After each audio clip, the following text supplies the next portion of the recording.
नमस्कार। मैं डॉक्टर दिनेश चारण बीए द्वितीय वर्ष के हिंदी साहित्य के प्रथम प्रश्न पत्र में आप सभी का स्वागत करता हूं। हम हमारे पाठ्यक्रम में शामिल रीति काव्य सुमन पुस्तक पढ़ रहे हैं। रीति काव्य सुमन में रीतिकाल के कवियों की कविता संकलित है। इसी संकलन में रीतिकाल के रीतिबद्ध कवि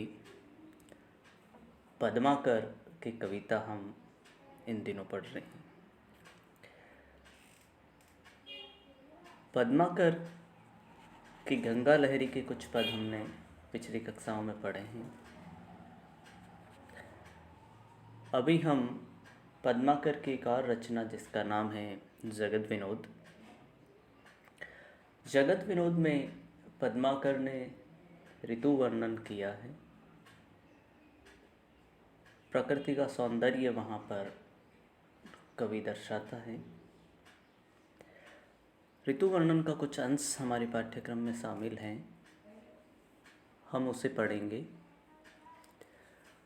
ऋतिकाल की जो विशेषताएं हैं वो ख़ास तौर से जब हम देखते हैं तो वहाँ सौंदर्य बोध है, वहाँ प्रकृति चित्रण है, वहाँ रीतिकालीन परंपराएं हैं और पद्माकर इन सब को निभाकर चलने वाले कवि हैं। वो रीतिबद्ध कविता करते हैं, एक निश्चित छंद के अंदर अपनी बात कहते हैं, अलंकार का वहाँ ध्यान रख रहे हैं, छंद का वहाँ उन्हें ध्यान है, शब्दों की आवृत्ति कैसे लेनी है वो उन्हें वहाँ पता है और बहुत ही खूबसूरत तरीके से कविता को सजाते हैं पद्माकर। ये पद्माकर की काव्य की कला है। भाव पक्ष के साथ जो कला पक्ष का जो सौंदर्य बोध है वो पद्माकर की कविता में बखूबी देखने को मिलता है।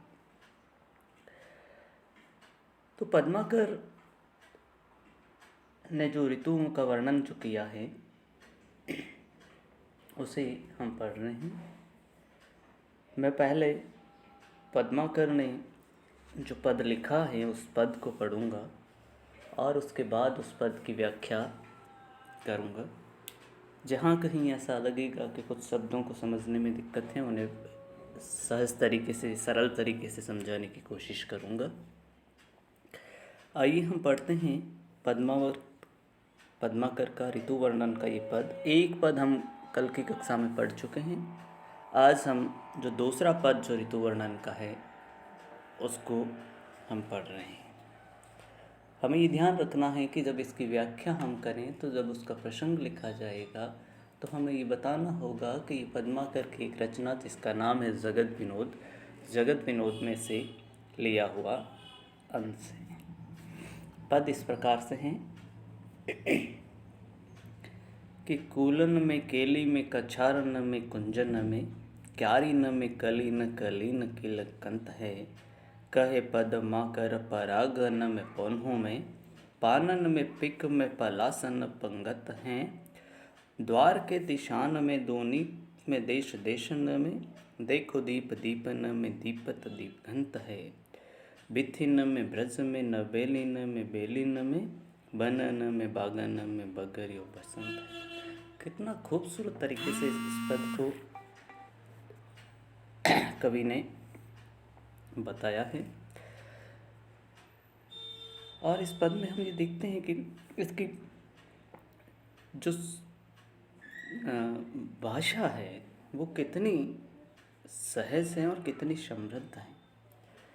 इस पद की जो लयात्मकता है वो देखते ही बनती है कि किस प्रकार से एक ही वर्ण की आवृत्ति आप देखेंगे कि एक चरण के अंदर पूरी देखने को मिल रही है।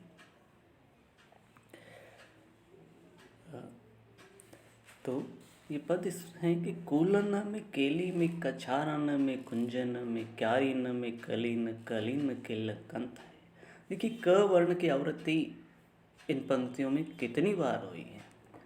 हम जानते हैं कि जहाँ वर्ण की आवृत्ति बार बार होती हैं, एक ही वर्ण की आवृत्ति, वहाँ उत्प्रेक्षा अलंकार होता है। तो यहाँ इस अलंकार को तो हम स्पष्ट कर चुके हैं कि यहाँ कवि उत्प्रेक्षा अलंकार का प्रयोग करता है। कूलन में कूलन कहते हैं नदी का किनारा, केली कहते हैं पृथ्वी या काम क्रीड़ा, कछारन कहते हैं कछार जो दलदल होती है नदी के किनारे, जो दलदली भूमि है उसमें, कुंजन कुंज कुंज यानी बाग बगीचे, क्यारिन क्यारियों में। कवि पद्माकर ऋतुराज बसंत के आने का वर्णन कर रहे हैं कि ऋतुराज बसंत के आने पर पेड़ पौधों एवं बेल बल्लरियां पर आकर्षक नवयौवन फूल और पत्ते आ जाते हैं। बसंत सर्वव्यापी एवं सर्व प्रभावी ऋतु हैं। उसी के फैलाव का चित्रण करना कवि का उद्देश्य यहाँ पर है इस पद में। और कवि कहता है कि कूलन में केली में कछारन में कुंजन में क्यारिन में कलिन कलिन किलंकंत है। बसंत की सर्वव्यापक सत्ता का वर्णन करते हुए कवि लिखता है कि धरती पर बसंत के आगमन से ही चारों तरफ पेड़ पौधे नए फूलों नए पत्तों से लकदक हो जाते हैं। नदी के शांत किनारों पृथ्वी पर प्राम क्रीड़ा करते हुए युवक युवतियों, समुद्र एवं नदी के किनारे की दलदल मिट्टी, वृक्षाजित कुंजों लताओं से भरे हुए जो कुंज हैं, वो वृक्षों से भरे हुए जो कुंज हैं, फूलों की क्यारियाँ और रंग बिरंगी कलियों, अधखिले फूलों से वसंत किलक रहा है, चुटकी देकर हंस रहा है। वो कहते हैं कि कूलन के केली में नदियों के जो किनारे हैं पर केली कर रहे हैं, क्रीड़ाएँ कर रहे हैं, कछारन में कछारों में उनके नदी के तट है जहाँ दलदली बनी है, और आसपास के कुंजों में बागों में, क्यारियों में कलीन खिल रही हैं, कलीन कलियाँ हैं जो खिल रही हैं, किलकंत है और वो किलकती हुई मुस्काती हुई नजर आ रही है। आगे कवि कहता है कि कहे पद माकर परागन में पौनहु में पानन में पिक में पलाशन पंगत है। पद्माकर कहते हैं कि फूलों के परागों में, कहे पदा का माकर परागन में पौनहु में, पौनहु यानी पवन सुगंधित हवा इसे कहते हैं।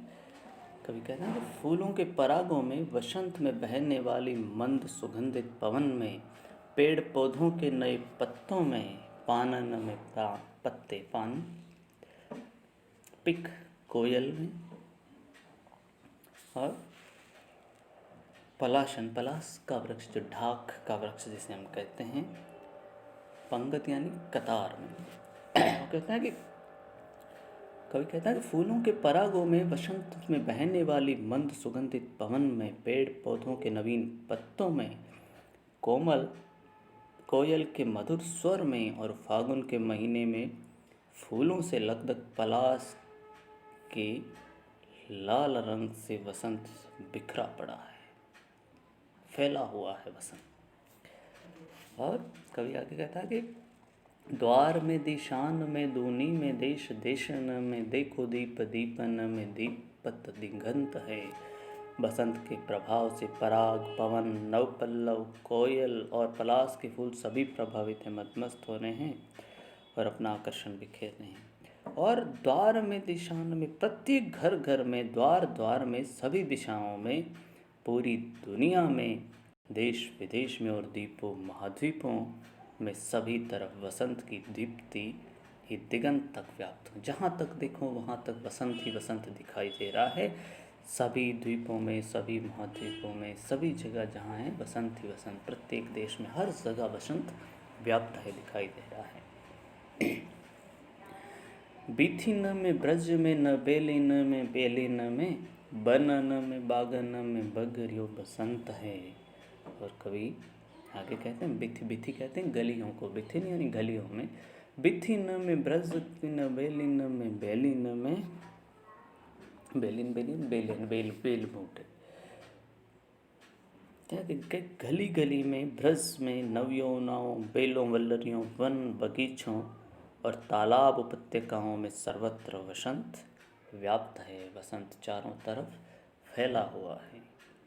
तो इस पद में हमने देखा कि कवि पद्माकर वसंत का ऋतुराज वसंत का वर्णन करते हैं और उसकी सर्वव्यापकता को वहाँ दर्शाते हैं कि वो किस प्रकार से वसंत इस समस्त सृष्टि पे फैला हुआ है, छाया हुआ है।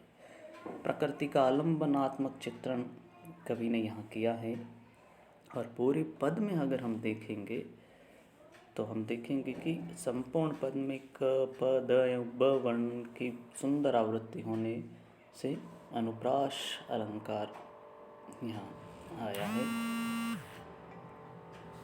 पद्माकर का ये पद अपनी अनुप्रासिकता और ऋतु वर्णन की दृष्टि से ऋतुकाल में पृथक एवं श्रेष्ठ स्थान बना रखता है। साहित्यिक ब्रज भाषा में माधुर्य गुण के साथ ये पद लिखा गया है।